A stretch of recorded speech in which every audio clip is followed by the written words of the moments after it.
मानव संसाधन विकास मंत्रालय, भारत सरकार से संबद्ध महर्षि शांतिपनि राष्ट्रीय वेद विद्या प्रतिष्ठान उज्जैन द्वारा संचालित श्री राम वेद विद्यालय अयोध्या, ये ऑनलाइन क्लास 3rd ईयर से लेकर के 7th ईयर्स के बच्चों के लिए है।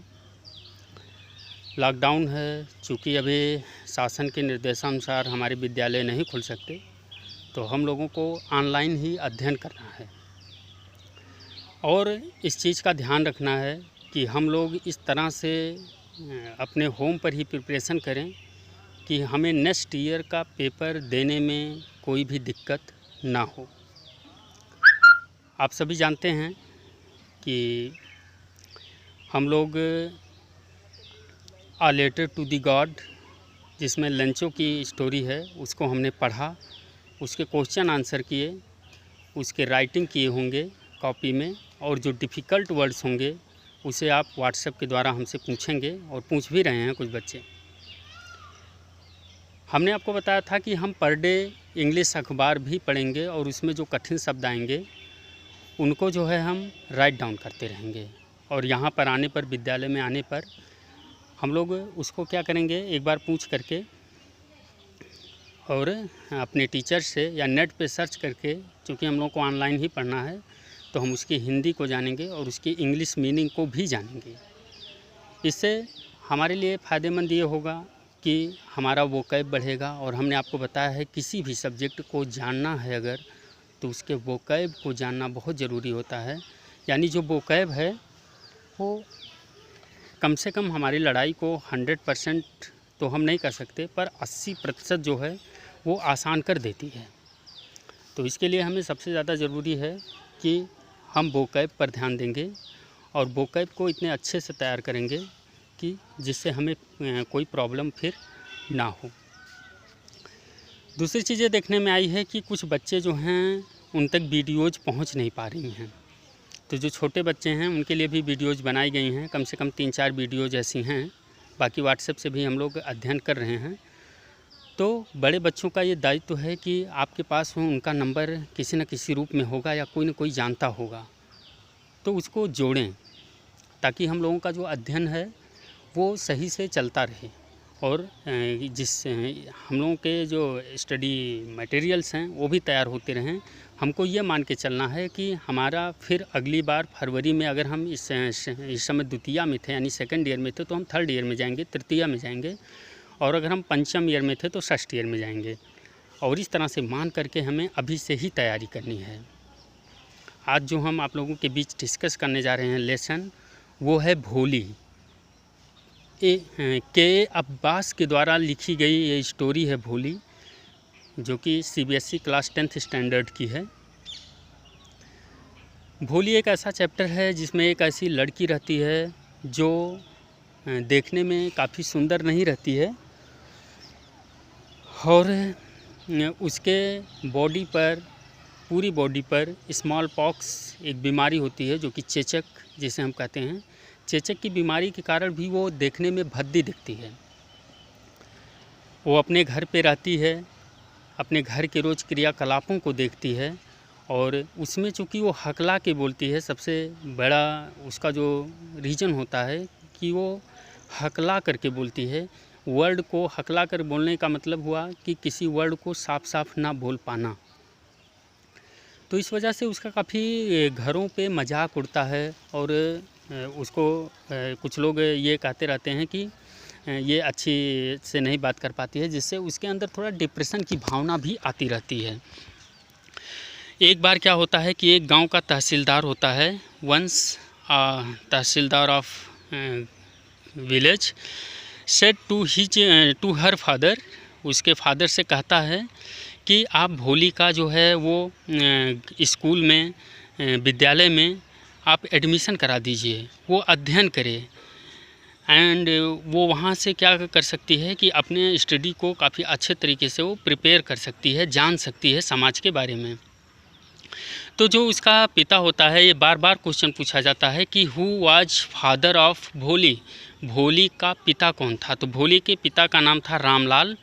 तो रामलाल वाज फादर ऑफ भोली, रामलाल जो था वो भोली का फादर होता है, वो भोली को तैयार करता है कि विद्यालय जाना है और आपको जो है विद्यालय में स्टडी करनी है, अध्ययन करने हैं और आपको अच्छे से पढ़ाई लिखाई करनी है। तो जिस दिन भोली को फर्स्ट डे तैयार किया जाता है, फर्स्ट डे ऑफ स्कूल, ये आपको क्वेश्चन भी आता है कि फर्स्ट डे स्कूल में भोली का कैसा रहा, तो वो कैसा फील की। तो जिस दिन वो तैयार करता है तो भोली के दिमाग में ये आता है कि हमारे यहाँ एक गाय थी जो कि बेच दी गई थी, और जिस दिन वो बेची जा रही थी तो उसका काफ़ी सत्कार हो रहा था, उसको काफ़ी कुछ खिलाया जा रहा था।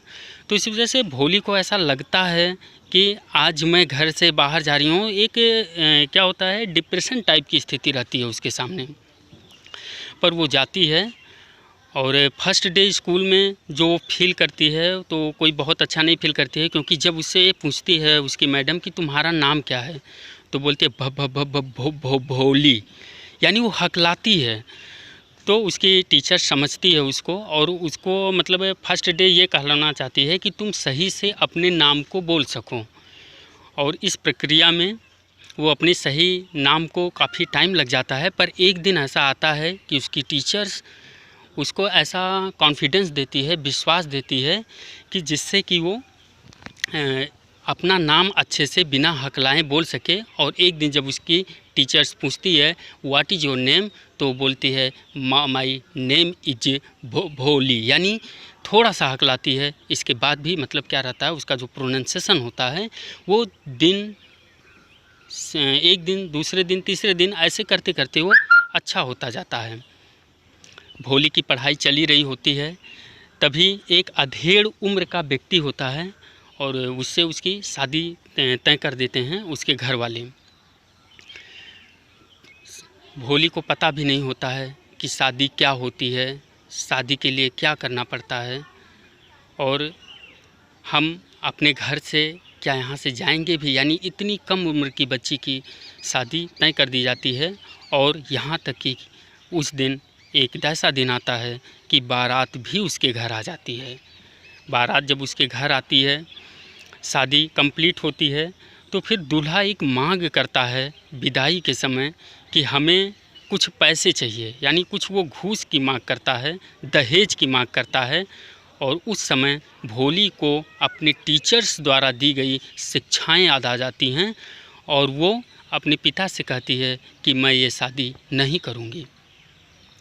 रामलाल पूछता है उससे कि आप शादी क्यों नहीं करोगी, तो फिर वो बताती है कि जो लोग इतने लोभी हैं, दहेज के इतने महत्वाकांक्षा रखते हैं, उनके यहाँ मैं शादी नहीं कर सकती। मैं कोई बिकाऊ नहीं हूँ, मैं कोई जानवर नहीं हूँ कि जिसका जो है रिश्ता अगर जोड़ा जा रहा है तो वो एक घूस पर हो, एक दहेज पर हो, एक रकम पर हो, एक रिश्वत पर हो। सभी लोग भोली का उस दिन भी विरोध करते हैं, पर उसी टाइम उसकी टीचर्स आ जाती है और वो कहती है कि भोली ने जो आज एक मानक रखा है, जो भोली ने एक संदेश दिया है कि हम लोगों को अपने कि जो अपना होता है सेल्फ रिस्पेक्ट, जिसे हम कह सकते हैं, हिंदी में नहीं आ रहा है, तो अपनी सेल्फ रिस्पेक्ट के लिए, आप आत्मसम्मान के लिए अपने कुछ भी कर जाएं, ये कोई ज़रूरी नहीं है। यानी हमें अपने आत्मसम्मान के लिए कोई गलत काम ऐसे नहीं करना चाहिए। तो इसी से मतलब हम लोगों को ये भोली से सीख मिलता है। दूसरी सीख ये मिलती है इस चैप्टर से कि अगर हम कितने भी किसी क्षेत्र में पीछे क्यों ना हों, अगर हम कोशिश करते हैं, सटीक मेहनत करते हैं, उस चीज़ को अपने दिल दिमाग में बैठा के चलते हैं और ये चाहते हैं कि हम लोग अच्छा से करें, हमें सब लोग जानें, हमारे नॉलेज के द्वारा जानें, तो हमें वहाँ पे हार्ड वर्क करना होता है, डिफ़िकल्ट वर्क करना होता है।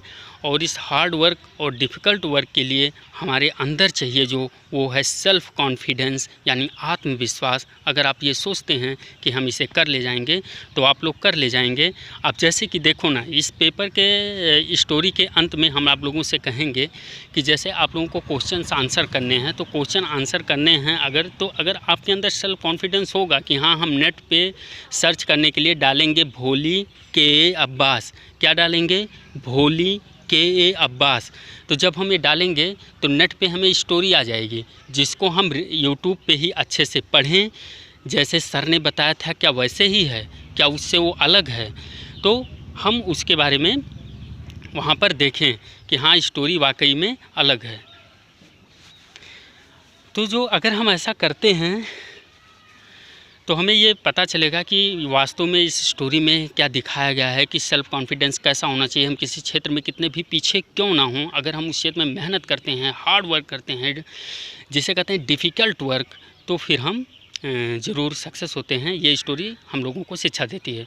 तो आप लोगों को क्या करना है, यूट्यूब पे ही सर्च बॉक्स में लिखना है भोली by, BY by, KA Abbas, के लिख के बिंदी यानी डॉट, ए लिख के बिंदी और ABBAS, वीडियो को कई बार देखना पॉज करके, KA अब्बास, ठीक है। और जब आप इसको करेंगे तो फिर आपको चैप्टर्स के वहाँ कई टीचर्स आएंगे ऑनलाइन जो आप लोगों को मतलब रहेगा, वहाँ से आप पढ़िए भोली को, और जो कि लिखा गया है के अब्बास के द्वारा। पढ़ने के बाद आप क्या करेंगे, सबसे पहले very short answer type question होगा।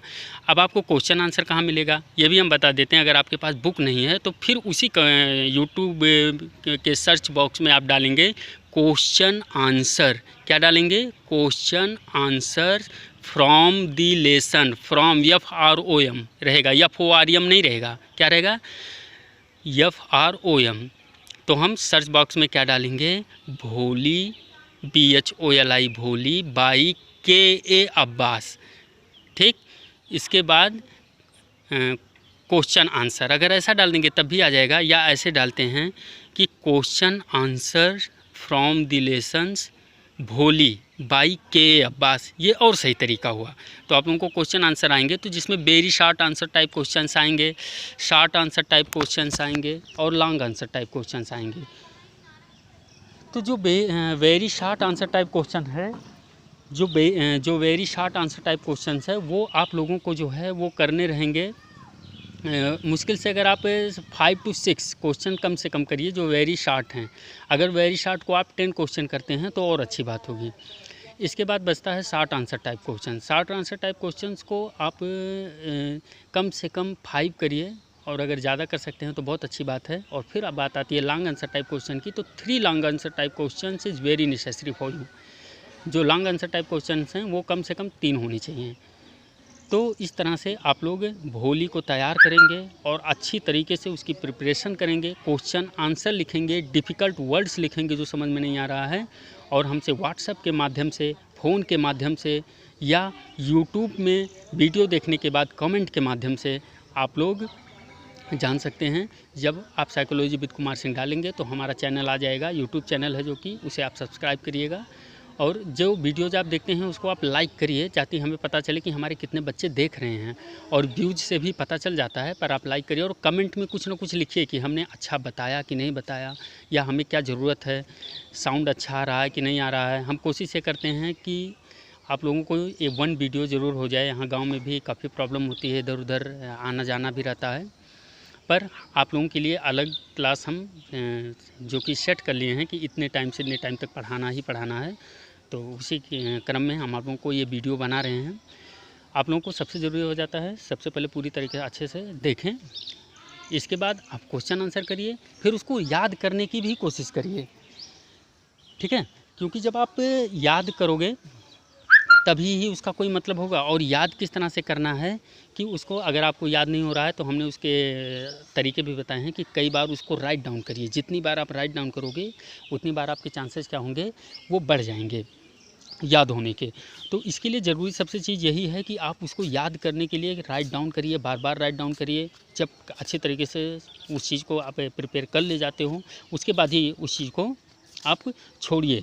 यानी आप जब ऐसा आपको हो जाए कि आप बिना देखे उस चीज़ को लिख सकते हो, राइट डाउन कर सकते हो, और बिना आप किसी के हेल्प के, यानी कि हमें जैसे अभी बहन से पूछ ले, भाई से पूछ ले कि एक लाइन भूलूंगा तो मुझे बता देना, बिना ये सब किए अगर आप अच्छी तरीके से प्रिपेयर कर ले जाते हो तो ये आपके लिए बहुत अच्छी बात होगी। हमें मेहनत कम करनी पड़ेगी और बहुत से लेसन जो हैं हमारे ऑनलाइन माध्यम से बहुत अच्छी तरीके से तैयार हो जाएंगे। तो सभी बच्चों से ये विशेषकर रिक्वेस्ट है हमारी कि आप सभी लोग, ठीक है, वीडियोज़ को कई बार देखिए, हमारे द्वारा जैसे बताया गया है क्या उसी प्रकार से आप लेक्चर को सुने यूट्यूब पर, उसमें क्या अंतर है, क्या कमियां हैं, क्या हम लोग और अच्छे से करें कि और हम अच्छा कर पाएँ। तो आज आप लोगों को वर्क क्या मिला है, क्या करना है, आप लोगों को मालूम हो चुका है। फिर मिलते हैं आप सबसे, तब तक आप लोग अच्छी तरीके से अध्ययन करते रहिए। जो भी दिक्कत आती है उसे व्हाट्सएप के माध्यम से या यूट्यूब पर ही कमेंट बॉक्स में आप कमेंट कीजिए। तो मिलते हैं नेक्स्ट वीडियो में। Thank you.